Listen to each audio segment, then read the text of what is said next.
Visita Iglesia is a tradition known to Filipinos since the Spanish colonization. Devotees visit at least 7 churches.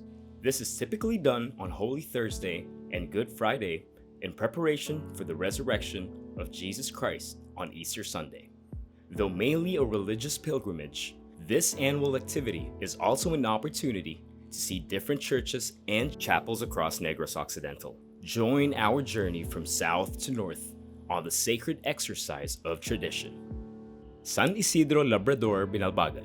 Catholicism was first recorded in Negros' oldest municipality, Binalbagan, way back in 1572. The long struggle to bring the faith into Negros resulted in the victorious birth of San Isidro Labrador Parish Church. Sitting in the heart of the town, this heritage site is now known for its russet-colored trusses enclosing the golden altar, which features Saint Joseph, Mary, and San Isidro Labrador, guarded by 2 angels. St. Mary Magdalene Church, Hinigaran. As we travel north along the coastline, it is easy to spot Hinigaran's Santa Maria Magdalena Parish Church.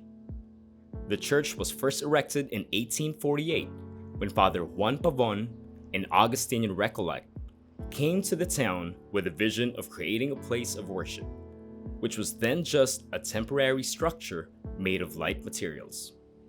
About 10 years later, Father Francisco Ayara headed the construction of the present church with the efforts of the devotees of Hinigaran, bringing in tow 25 chicken eggs each to add to the mortar with lime, corals, and bricks. Our Lady of Peace, La Carlota City. From the sea, we head inland to the city of La Carlota, where Our Lady of Peace Church resides. Named after its patron saint, Nuestra Señora de la Paz, the massive church features arched windows, thick walls made of coral stones and bricks, and overall Gothic architecture that reaches for the heavens. Our Lady of Guadalupe, Valladolid. The municipality of Valladolid houses the Church of Our Lady of Guadalupe. Featuring Baroque architecture, this church showcases a grandiose facade and a colorful history. It has undergone a lot of renovations over the decades after its initial completion before the Philippine Revolution in 1897, but it still stands as one of the most iconic churches in Negros. Inside the site is also a little prayer house by the main church that once served as a mortuary for the cholera epidemic victims in the 19th century. St. John the Baptist Church, Bago City. Further up north, we encounter the unique St. John the Baptist Church, made in the likeness of a fortress. Located in the heart of Bago City, one of the key venues of the 1898 Negros Revolution, the church emanates its rich history of fighting for independence from Spanish rule.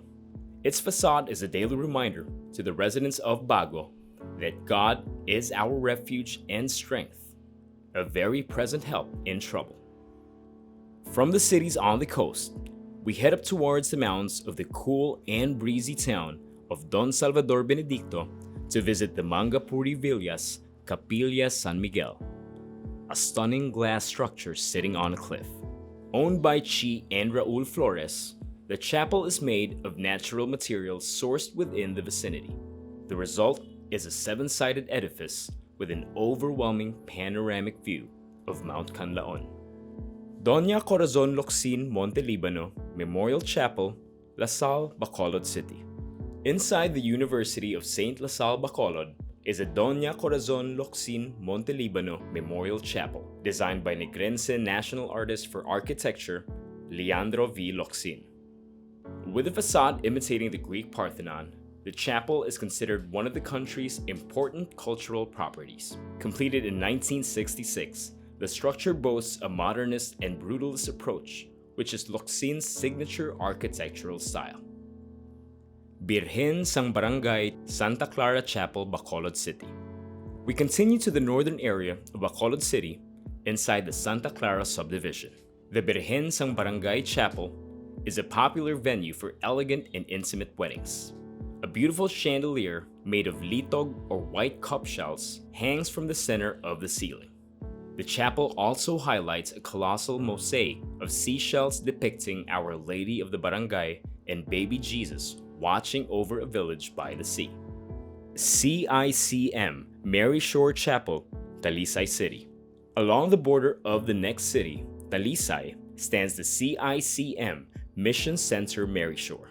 The former seminary of the Congregation of the Immaculate Heart of Mary is now home to religious activities from Catholics all over the province. The center started holding public masses in its expansive grass area and gazebo during the pandemic to continue restoring the faith of the people despite the mandatory social distancing protocols.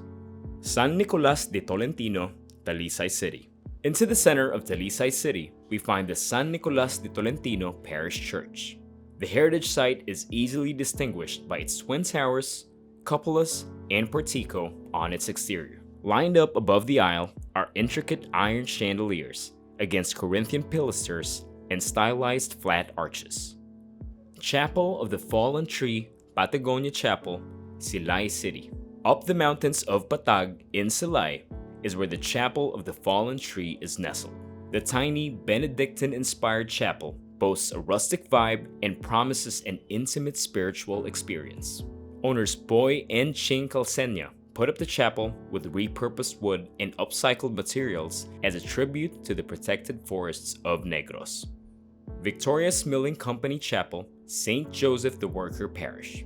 Built in 1948, inside the Victoria's Company compound, the St. Joseph the Worker Chapel is known for its imposing mural by Alfonso Osorio, named The Last Judgment, or popularly called the Angry Christ. The wood sculptures of religious icons with distinct Filipino features are by Benjamin Valenciano, brass work on the altar and pulpits by Arcadio Anore, and Byzantine-style broken glass mosaics by Adelaide D. Bethune. The chapel is truly a home for the spiritual experiences of prayer and art. Chapel of Cartwheels, Municipality of Manapla. Way up north is the Municipality of Manapla, which is home to the Chapel of Cartwheels in Hacienda Santa Rosalia, the Gaston family estate. The rustic chapel is made out of discarded bull cartwheels as its walls and glass from broken bottles lining up its windows. Designed by Monsignor Guillermo Gaston and his brother-in-law Jerry Escalon, the chapel was fashioned in a circular motion to exemplify eternal life through Christ, emphasizing a lack of a beginning or an end. San Sebastian Cathedral, Bacolod City. We end our journey in the center of the Diocese of Bacolod, right in the capital of Negros Occidental, the San Sebastian Cathedral. Being one of the oldest dioceses of the Philippines, the Bacolod Diocese heads not just the City of Smiles, but also its neighboring cities and municipalities. The San Sebastian Cathedral sits beside the Bacolod City Plaza and is strategically placed where the north and the south meet. Named after Pueblo de San Sebastian, when the city was still only a village called Magsungay, the church presently stands as the center of spiritual direction in the province, especially during this time of holy reflection. For those of you who cannot go on a road trip this year, Negros Season of Culture provides you the chance to visit these 14 churches and chapels on our website, our YouTube channel. We hope you have a full and spiritual experience.